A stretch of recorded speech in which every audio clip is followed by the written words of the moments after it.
Hi, I'm Mr. Wahlberg, and I'm glad you're here. Over the course of this unit, we've talked about World War I, what caused it, how it was fought abroad, how it was fought at home, and ultimately how it came to its conclusion. Today we're going to talk about the aftermath of it, the peace that comes out of it. In a lot of ways, the peace turns out to be more challenging than the war itself. So, dear students, incline your ear and hear our stories that you might find your place among his delights.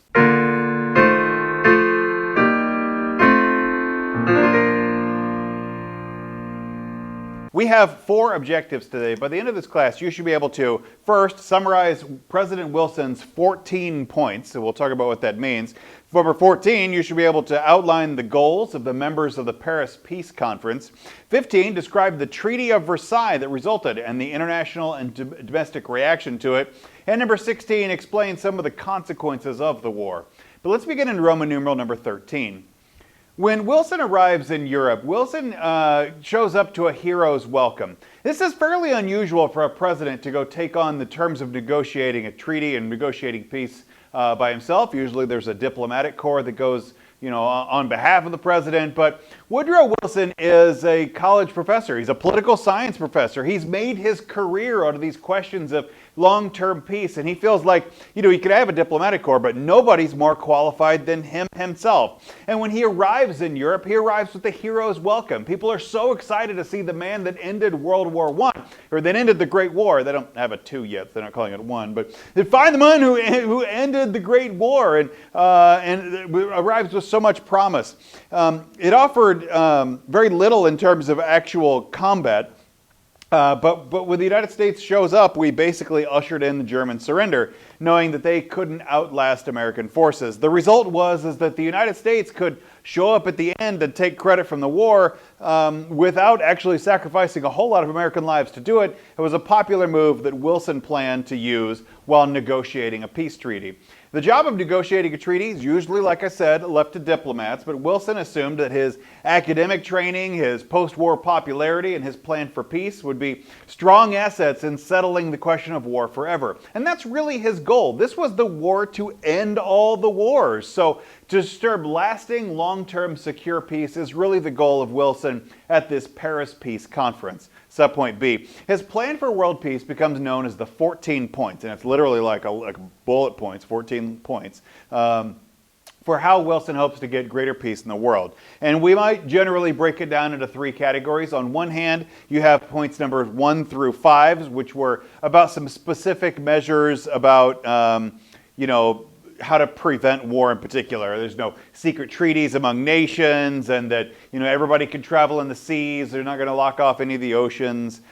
Tariffs and trade barriers should be kept low to get free trade, because countries that do business with each other are less likely to fight each other. Kind of just sort of basic pieces of how structurally we could avoid war. And then you get to points number 6 through 13. And these were kind of some specific issues about nation states, that a nation of people, like a nationality of people, an ethnic group, should be bounded in more or less their states. They should more or less have a country of their nation. So you shouldn't have this situation where Austria-Hungary is overseeing a whole bunch of different ethnic groups with kind of their own sort of national boundaries over it. More or less let people have self-determination to decide for themselves what they're going to do as a country.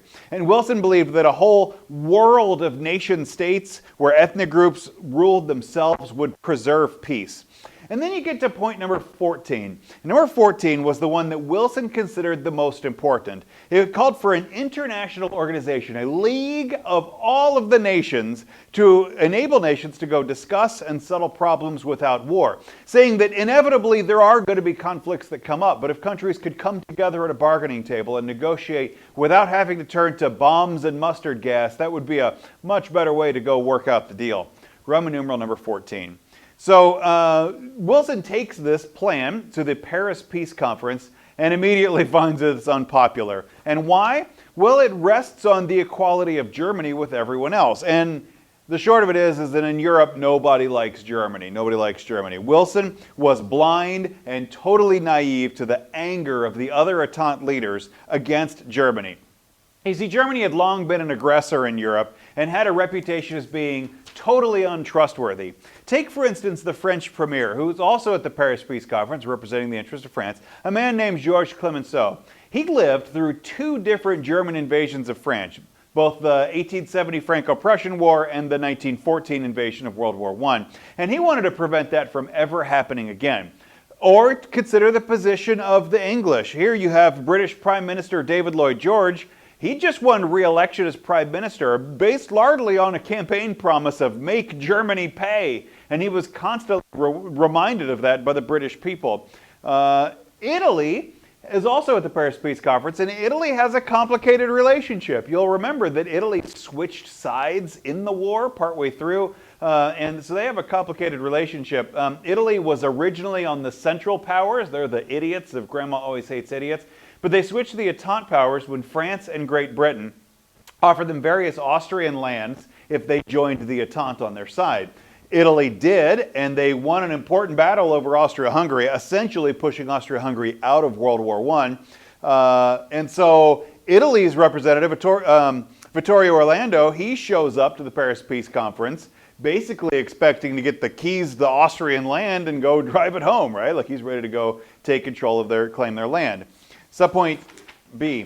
The Paris peace conferences, when you're negotiating the terms of a treaty, usually the way it works is that all of the sides, the belligerents of the war, come together. And so you'd have Entente forces and you'd have Central Powers forces, and they would all kind of meet and discuss the terms of settlements. That didn't happen with the Paris Peace Conference. There's a couple of important pieces missing. First, Russia isn't there. Russia is the rats of Great Britain, France, and Russia, right? The great big fat rats. Great big France, great fat rats. Great big fat rats. Russia wasn't there. During World War I, Russia had its communist revolution. The Bolsheviks go and they overthrow Tsar Nicholas II. That was the thing that allowed Wilson to come into the war. And then that next country, that Bolshevik country, government leaves World War I, and they basically pull out, and I don't know if we can call it a surrender, but basically they quit fighting the German troops, and so they just leave. And so because Russia went quitsies on the war earlier, they're not invited into the Paris Peace Conference. So they're not there. Instead, the big four, Wilson, Clemenceau, David Lloyd George, and Orlando, worked out the treaty amongst themselves. They also don't invite Germany or Austria-Hungary, and that's going to be important here in a bit. Vittorio Orlando, a person that I think David Lloyd George called him the weeper, basically the crybaby. Vittorio Orlando, he didn't speak English, so he shows up to the Paris Peace Conference, and they're carrying out the negotiations in English, and he's got a translator with him, and the translator can't keep up to the pace of discussion, and Vittorio Orlando was quickly kind of marginalized and pushed to the side of the Paris Peace Conferences. And it became increasingly clear that Italy was not going to get any of the land that they were promised. So Vittorio Orlando stormed out. He basically picks up his ball and goes home. He storms out of the Paris Peace Conference and refused to participate in any further negotiations. By the way, if you are ever negotiating something, pulling out and leaving can be a point of negotiation, but only if you're offering something. In this case, Vittorio Orlando left before he got what he wanted and didn't get anything. So Italy, the big four becomes the big three when Italy leaves. On the other hand, you also got Wilson. Wilson was sometimes mocked as the school teacher visionary, as the man that sees the future, but he's not living in the real world. Wilson was so focused on the League of Nations that he quickly abandoned his other 13 of the 14 points in order to get the one. He says, well, that one is going to be the one that matters. So all of the promises of demilitarization and self-determination of countries, basically Wilson casts all of that aside and botches the negotiation. Then you've got Clemenceau. Clemenceau is the bitter old soldier, right? The man that saw 2 invasions and wants to stop it again. Clemenceau thought that the League of Nations, this Wilsonian idea, he says that's going to be weak and that's lame. And so he figured there would not need to be a League of Nations to go hug it out, but a Council of Victorious Countries to go make sure that France would never be subject again to attack. He wanted to totally dismember Germany and make sure it would never threaten France or anybody else again. He hoped to take large portions of the German territory, things like the Rhineland, and to take over it for France, themselves and large portions of the eastern side of Germany and give that to Poland to create a bigger buffer state there. And he wanted to change to charge Germany with these huge reparations payments, basically huge fines which would saddle the German economy to go repair all of the damage which had been done during the war, to rebuild France, and also to just punish Germany and to force them into totally like capitulation on it. David Lloyd George,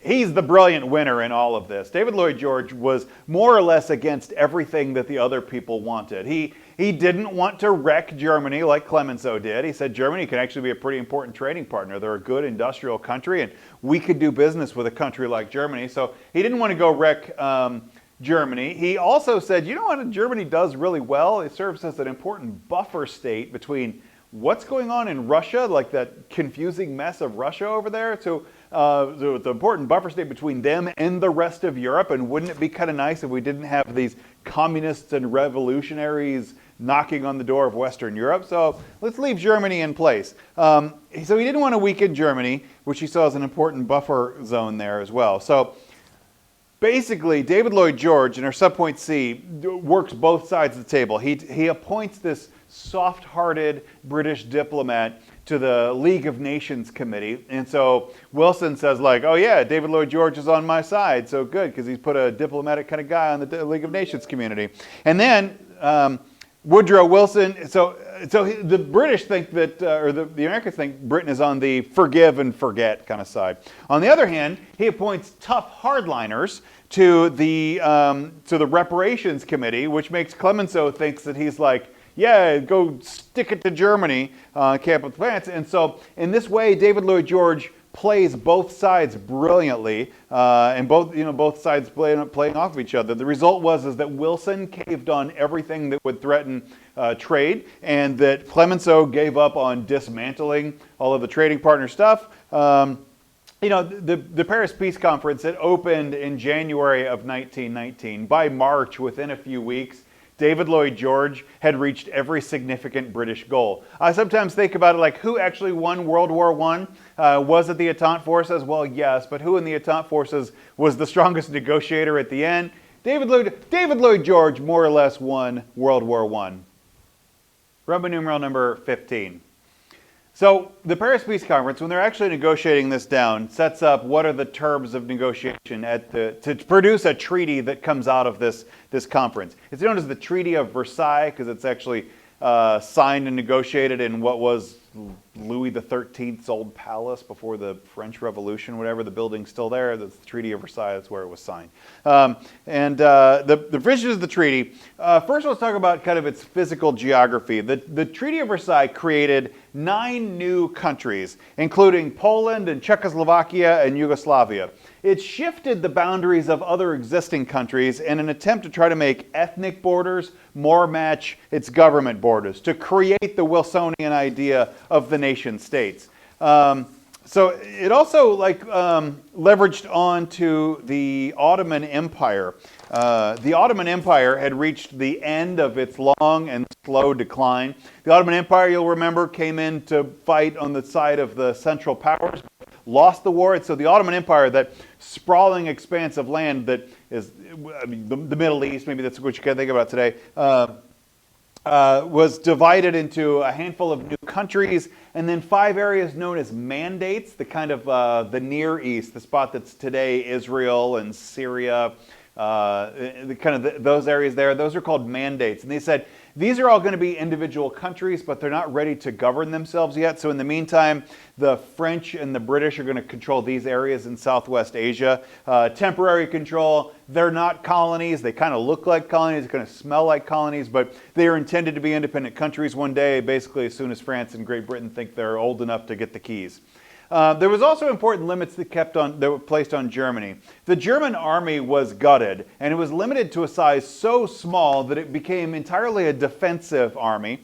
And the truth was that it probably really couldn't have defended itself if somebody wanted to threaten Germany. The goal, though, was to limit Germany from threatening any of its neighbors, and also to punish that country and to try to push it to demilitarize itself. The region of, say, for instance, Alsace-Lorraine was returned, although your book says returned, it's a little more complicated than returned, was returned to France. And Germany was forced to pay reparations, these reparations fines, to go repair the damages of the war. They amounted to, almost $33 billion to Entente countries. Today, there would be, almost $500 billion. It was a huge number. It's basically an unpayable number. The Treaty of Versailles could have said, Germany, you owe us $11 Brazilian. Like, just make up a number. It was an unpayable number that was just basically designed to punish and to ruin the German economy, which it did. So point B, besides weakening Germany, the treaty also tried to humiliate the country. In particular, the War Guilt Clause forced Germany to accept total responsibility for World War I, which I'm not actually sure is historically even accurate, but no matter what role the other countries played in World War I, Germany had to accept the responsibility, the war guilt of all of the Great War. The reparations payments were unpayable payments, and it basically meant that Germany's rivals were going to have to go seize German assets at some point. Plus, Germany was stripped of all of its most important lands, its most important colonial possessions, and it made the reparations payments even harder to pay. It was already an unpayable number, and then you take away the resources of the country to actually go raise that money. You remember, Russia actually fought on the Entente side, and the part we don't talk about much, Russia actually suffered far more casualties than any other country did, but they left before the war was over, and so they weren't invited to the Paris Peace Conference.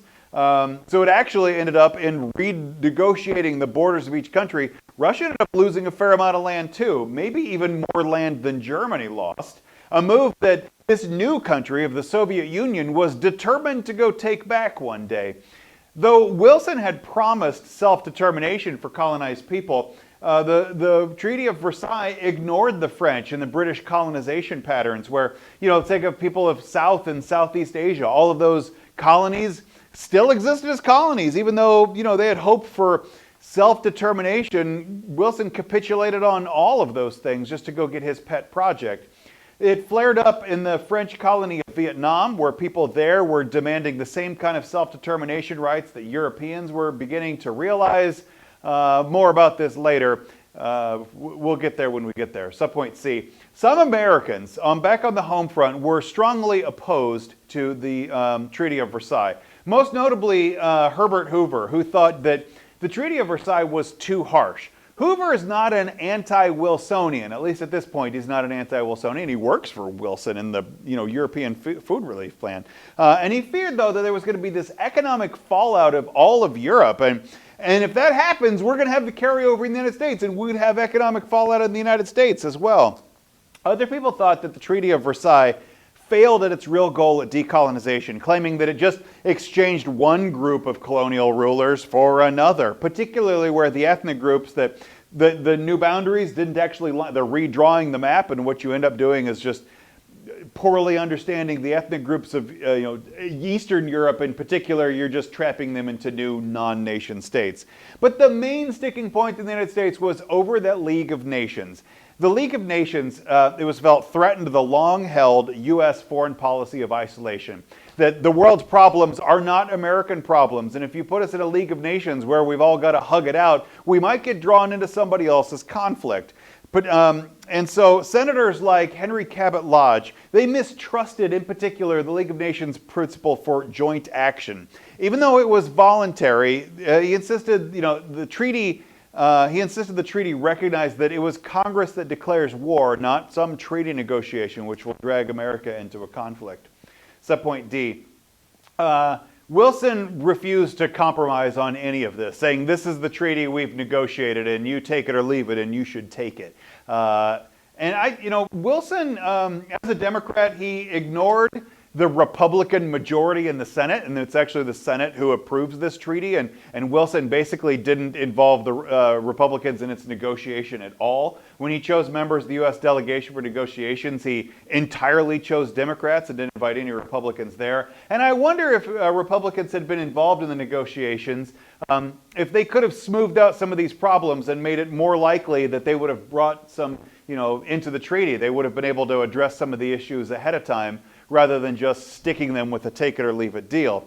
But instead, in September of 1919, Wilson, realizing this Treaty of Versailles is probably not going to make it through the Senate, Wilson decides to go use the old bully pulpit to go store up public interest. Americans do listen to the president. The president can get on the news anytime he wants. He can be a strong shaper of public opinion. So he takes the bully pulpit. And in September of 1919, Wilson went on an 8,000-mile speaking tour to go convince Americans to go support this League of Nations. He gave 34 speeches in 3 weeks in a grueling effort. And on October 2nd, really just a few weeks into this thing, on October 2nd, Wilson, under the stress of negotiations and realizing he's being politically stymied and try to go and get his plan pushed through with the bully pulpit, he suffered a stroke. He basically received a brain injury, suffered a stroke, and was partially paralyzed for over 2 months.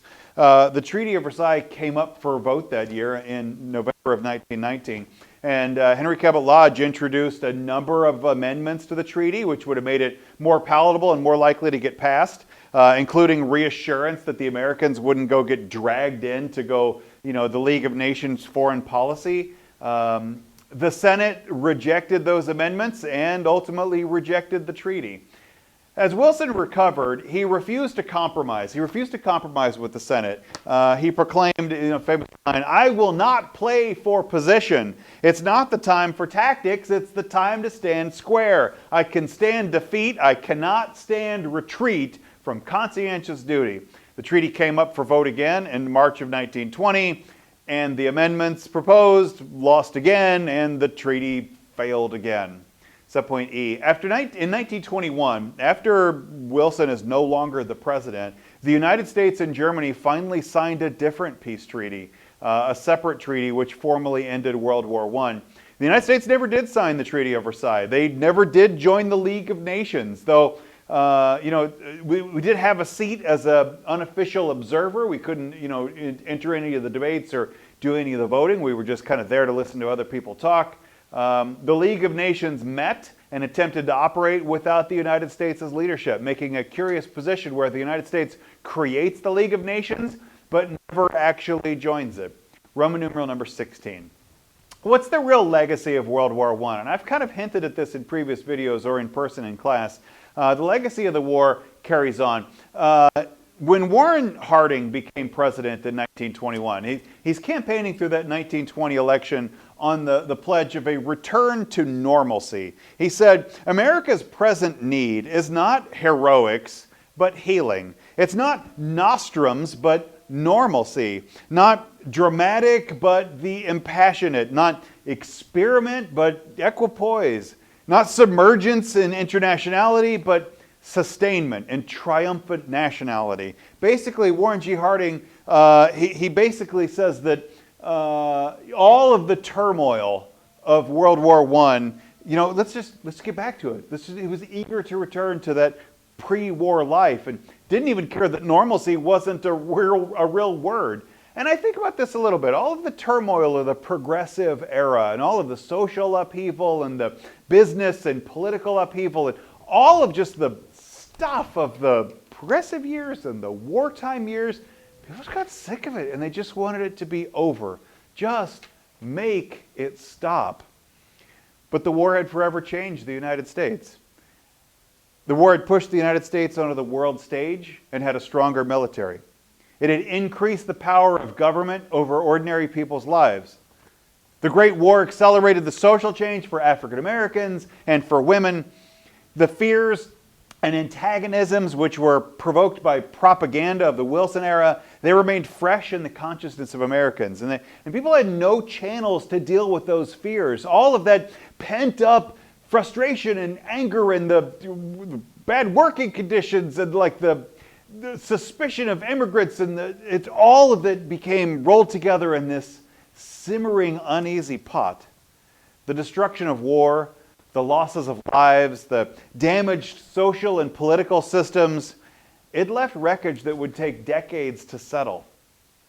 Communism became established in Russia, and several new countries were established from the western edge of the old Russian Empire, including Belarus and Finland and Lithuania and more. Fascism broke out in Italy and Spain and Germany in response to the political messes that were left over after the war. The Ottoman Empire, long a major land power in the Middle East, it was broken into several regions with varying levels of control. New countries established like Turkey and Saudi Arabia and Yemen. France was controlling the mandates, those semi-colonial areas like Syria and Lebanon. Great Britain had other mandated areas, Iraq, Transjordan, and Palestine. China was actually on the side of the Allies. It was an Entente country, although kind of a minor one. But China sent thousands of laborers into France and Great Britain to go fill the jobs in Europe for soldiers that were sent to the front lines. And after the war, they expected that the German, Austro-Hungarian, Chinese ports would be returned to Chinese control. They said, all of these things were controlled by Germany and Austria-Hungary, and we fought on the sides of the Entente. So now that they've lost, can Entente leaders go and push those losing sides out of China so we can have our own self-determination? But the Allies didn't. The Allies said, we think those are important ports and we don't want them closed in China. So basically turned them over to Japan and to Russia. And so even though China enters on the side of the Allies and goes and supports the war efforts, their Entente allies leave them when they seem to need it the most. Subpoint D, during the war, mining engineer Herbert Hoover had managed the United States Food Administration to make sure that the United States and the Allies had enough food to feed the troops. But after the war, the program was reformed into a different program known as the American Relief Administration.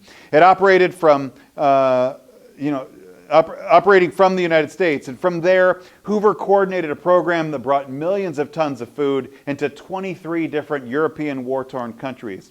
Although Wilson's reputation at home and abroad had suffered when the United States never signed the Treaty of Versailles and never joined the League of Nations, Hoover's American Relief Association was seen as a successful example of American leadership and helped rebuild America's reputation abroad, seemingly squandered by the Wilson administration. This change of how the United States is going to approach the rest of the world and what Europe is going to do in the mess and how the United States is going to go handle its own economy and the transition, all of these things are a fascinating story and I can't wait to tell you about it. Make sure you like and subscribe. God bless you.